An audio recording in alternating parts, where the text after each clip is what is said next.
The right to protest is essential to any democratic state. And here, in the United States, we have so many platforms to exercise that right. We can hold government officials accountable in public hearings. We can grill them with questions at a town hall. We can boycott their sponsors. And we can even vote them out of office. But what we shouldn't be doing is harassing them in public spaces. And I'm not talking about Sarah Sanders being asked to leave a restaurant.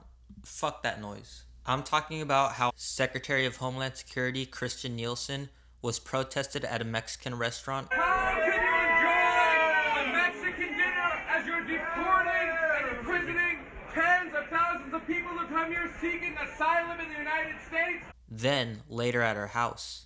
And just 4 days after that, Attorney General of Florida Pam Bondi was protested at a theater where she was watching a documentary about Mr. Rogers.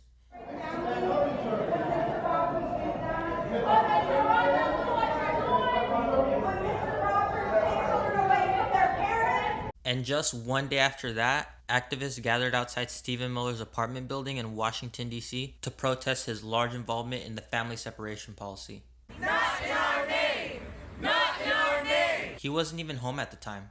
And now, just recently, Senate Majority Leader Mitch McConnell was ambushed by a group of Georgetown students asking,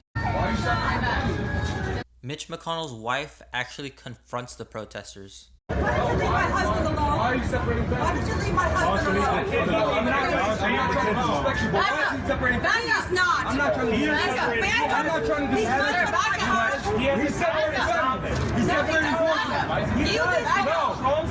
How did this leave that? And the sad part is that Mitch McConnell wasn't even involved in the family separation policy. I can totally understand the frustrations felt by everyone that's been affected by this administration's no tolerance policy. Like, shit, I get pissed off and feel like chasing people down the street sometimes too. Shame on you! Shame on you!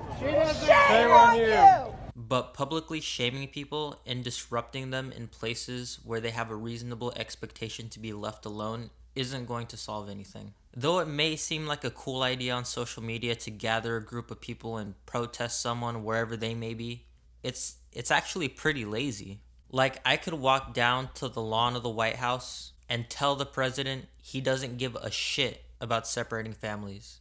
But it gets nothing done. And in some instances, it could even make the problem worse. The reason it makes the problem worse is because these protests feed into the biased narrative of the unhinged left. The unhinged left. Activists on the left are moving toward violence. I'll tell you, the left in this country is so unhinged, it's unbelievable. They want to hurt you. This is what they want. The left is just so unhinged right now. They are totally, completely, utterly psychotic and unhinged.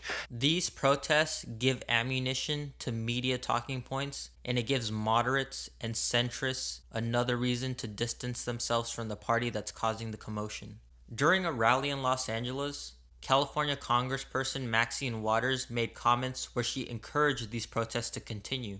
And if you see anybody from that cabinet in a restaurant, in a department store, at a gasoline station, you get out and you create a crowd.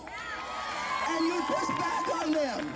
And you tell them they're not welcome anymore, anywhere. Senate Minority Leader Chuck Schumer and House Minority Leader Nancy Pelosi were then put in a position where they had to condemn her comments.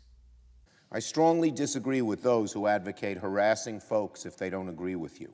If you disagree with someone or something, stand up, make your voice heard, explain why you think they're wrong. But no one should call for the harassment of political opponents. And good on them.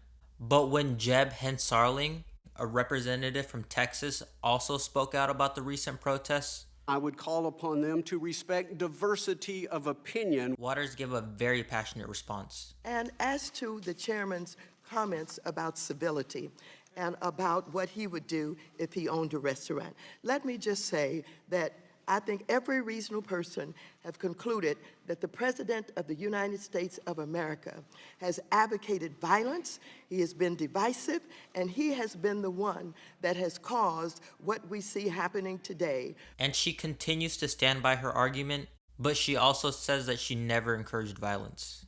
I did not call for harm for anybody. The president lied again. As a matter of fact, I believe in peaceful protest. Now, I'm not saying that people shouldn't be mad.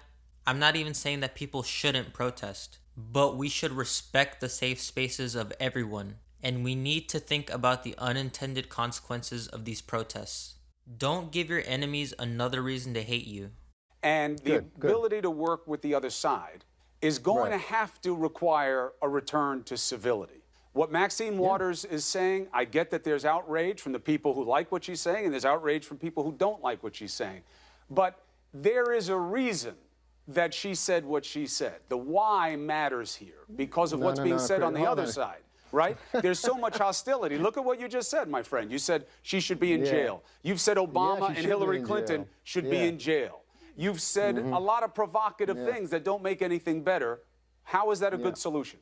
I didn't leave my people to die in Benghazi. I didn't do that. I support our military. So that's my opinion. You're asking my opinion. What does that mean? I'm going to tell you. I'm not going to go on. Instead, we need to find common ground, work together, and then vote them the fuck out of office. Mr. Krabs is in there, standing at the concession, plotting his oppression.